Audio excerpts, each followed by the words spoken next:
그다음에 그다음에 제일 중요한 거는 북부지방관 집행관입니다.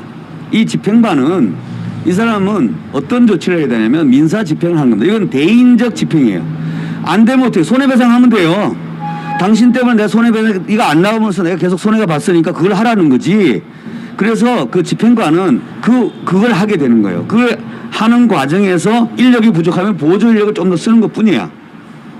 그런데 이 사람은 첫 번째 어떻게 했냐? 밤에 와서 여기 채무자라고 하는 사람이 점유자들 상대해서 자기 신분을 제시하면서 집행 개시 선언을 했는데 그걸 안 했어요.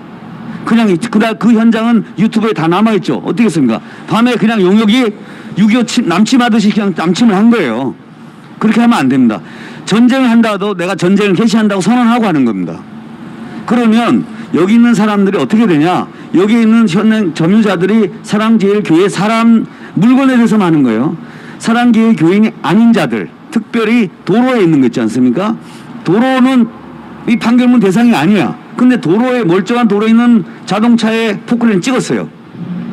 이렇게 하면 안 되는 겁니다. 그거 자체가 범행입니다. 그러니까 직권남용하는 행위죠. 그건 나중에 구체적인 행위들을 하나하나 다 따지게 될 건데 그걸 안 했어요. 그 다음에 중요한 거는 이들이 부평을 하는 걸 봤을 때는 이 불법적인 집행이 됐으면 집행조서에서 불법이 일어났다고 그대로 기재해야 되는데 공문서를 허위로 작성하면 안 돼요. 그런데 이 사람이 집행조서를 합법적인 한 것처럼 조서를 만든 걸 뭐냐면 허위 공문서 작성 때입니다.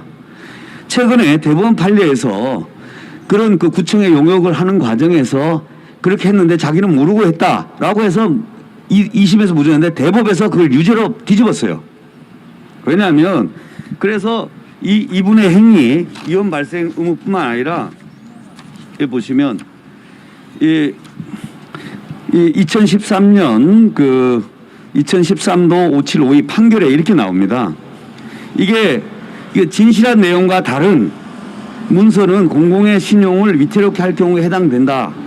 그래서 그 내용이 허위라는 사실을 알게 됐을 때 이 집행관이 작성한 그 집행조서는 허위 공문서입니다. 그래서 허위 공문서 작성을 해서 그걸 위에 상관한테 법원장에게 보고를 했기 때문에 허위 작성 및 동행사죄입니다. 특히나 여러분 잘 아시죠? 여기 제가 하나를 가져왔는데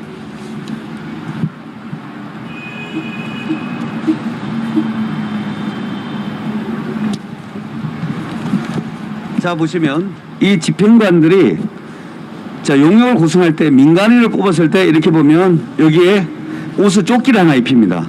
이 조끼는 다른 조끼가 아니라 각각의 숫자가 있습니다. 569번 북부지방법원 집행관 사무소. 그러니까 무슨 말이냐면 우리가 일반 사람을 데리고 와더라도 1번부터 1000명까지 쭉 넘버링 합니다. 인적사항을 다 기재를 하고 그리고 이 조끼를 입힌 사람만이 뭐가 되냐면 자기의 정당한 집행 보조 인력이 됩니다.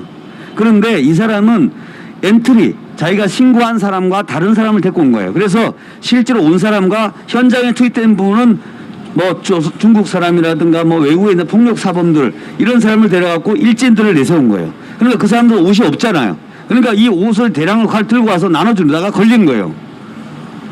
이거는 이 쌀도 이렇게 포대기 갈아쳐도 2만 원짜리를 여주 이천사 하면 4만 원인데요. 그 포대기 갈아치야 하는데 이걸 용역 포대기 갈아치기를 한 거예요. 자, 이걸 집행관이 이걸 알았어요. 그런데 이걸 정당하게 한 것처럼 했기 때문에 이것도 허위 공문서 작성죄가 되고 동행사죄가 되는 것입니다. 그래서 그러고 나서 그리고 현장에서 그렇게 폭력이 벌어지고 특히나 강제 집행 장소가 어디냐면 사랑제일교회가 아니고 옆 건물이야. 그리고 도로예요. 거기는 강제 집행 장소가 아닙니다. 자체가. 집행은 어디서 하는 거면 안에 하는 거예요. 만약에 누가 막았다 그러면 소송해야 되는 겁니다. 누가 막는다 이거야. 그럼 다시 소송을 해야 되는 거예요. 예를 들면 하나의 가장 좋은 예니까 그 안에 컨테이너가 하나 있습니다. 그 이용로라고 우리 사찰 집사님이 그걸 쓰는데 그걸 컨테이너 하나 치우는데 1년 걸렸어요. 소송을 했다니까요. 지금도 재판 중이에요. 이용로 집사 그 컨테이너 치우라고. 자 그러면 다른 컨테이너도 어떻게 해야 돼? 소송해야 돼요. 누가 있는지 확인해서 그 사람 나가달라고 해야 돼. 근데 그 장소는 어디야? 도로야. 도로면 어떻게 해? 다른 소송을 해야 되는 거예요. 그런데 자기가 무슨 권리 와서 포크레인을 갖고 막 찍고 이러냐고요. 우리가 구청에서 어느 장소에 보면 차량이 방치돼 있어요. 공공주차장에. 구청 공천. 그래도 못 드러냅니다. 그냥 뭐라고 해요? 과태료만 부과하는 거예요. 빨리 치워라. 그래 먼지가 1년 2년 쌓여있는 이유가 뭐야? 소송을 해야 되기 때문에 그래요. 그래서 이런 조치를 안 하고 북부지방집행관이 이걸 했습니다. 그래서 이 북부지방집행관은 민사집행법에 따른 집행 절차를 위반했고요. 그 다음에 그 집행조서를 작성하는 과정에서 객관적 사실과 다른 사실을 알면서 허위 내용을 기재해서 마치 이게 정당한 집행인 것처럼 하는 문서를 만들고 이것을 보고했기 때문에 허위 공문서 작성 및 동행사죄가 됩니다. 그래서 오늘 고소를 하게 되면 민사 집행관법에 따르면 이걸 보면 반드시 보고하게 되어 있습니다. 그 다음에 세 번째로는